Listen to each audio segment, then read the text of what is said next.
Hello YouTube. I've been working on a little welding cart for my jegs TIG 200. This is mostly a review of the jegs TIG 200. So here's my welding cart that I've been working on. This is why I haven't really posted the video recently. I've been meaning to post it, but I just haven't gotten to it. So it's pretty simple. Just like a $30 hand cart from Northern Tool. Took some horseshoes and cut them so I can hang some stuff on. All my hoses, my wires. So just a bunch of horseshoes cut in half and bolted on so I can still use it as a hand cart. The bottom welder, my MIG, fit perfect on the plate of the truck, so I just tied it so it doesn't fall off. The jegs welder, I just made a little bracket so it just kind of sits on there. It's not fully bolted on there yet, but it's a pretty good welder. I haven't done too much with it, but I have done a little bit. This is just some other stuff I was working on for the cart.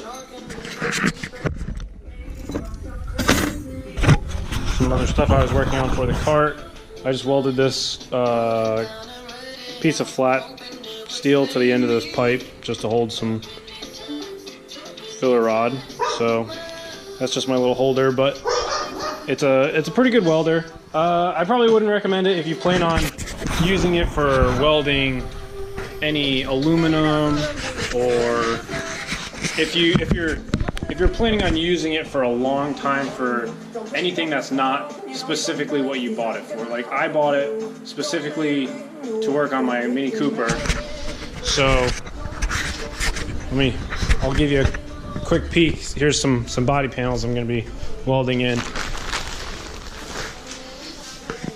So here's my Mini Cooper right now. So I specifically bought this welder for welding steel, and specifically thin steel, because with my MIG welder I have it set up so I'm just using self-shielded flux core wire. So I'm not using any gas with my MIG welder, and the thinnest I can do is I can do 16 gauge, but any thinner than that and I start blowing through real easily. So I bought this TIG welder, this jegs TIG 200, specifically because it said on the website that you can weld to like 0.003 or something extremely small. It was like 30 gauge steel or something. So very thin metal, and I completely agree with it so far.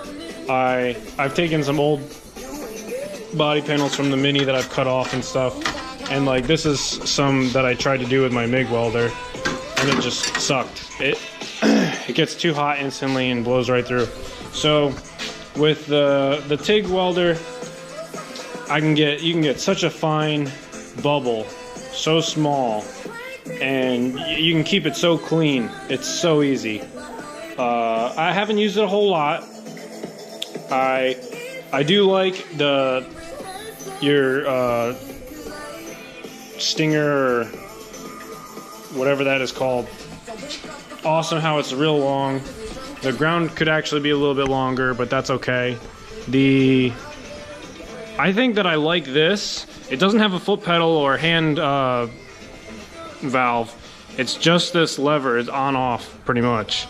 And I don't think that many welders have this. I'm not sure why, but I like it. It's so easy. You don't have to worry about trying to get it started or anything. No striking. You just literally get it close and push down on the lever, and you can get some pretty good different handholds on it and stuff. It's pretty ergonomically good. I mean, I've used it a few different ways, so I'm pretty happy with it. I haven't gone very high on my settings. Haven't really had the need to, but I definitely wouldn't recommend it for somebody that's going to be planning in the future to be welding any aluminum, because it's not AC, it's DC only, and You can't even change the polarity, so I believe it's all straight polarity. I would have to look at the manual to make sure. I do believe it shows it in the manual though, or you can look at the manual and Google it and figure it out. So, but you can't change the polarity. It's always one way.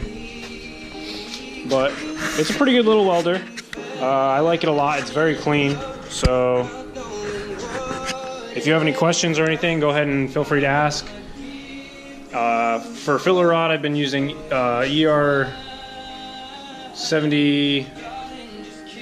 Where is it? Let me grab a rod.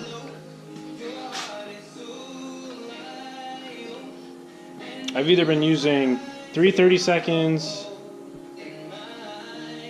ER70S6, or I've also been using this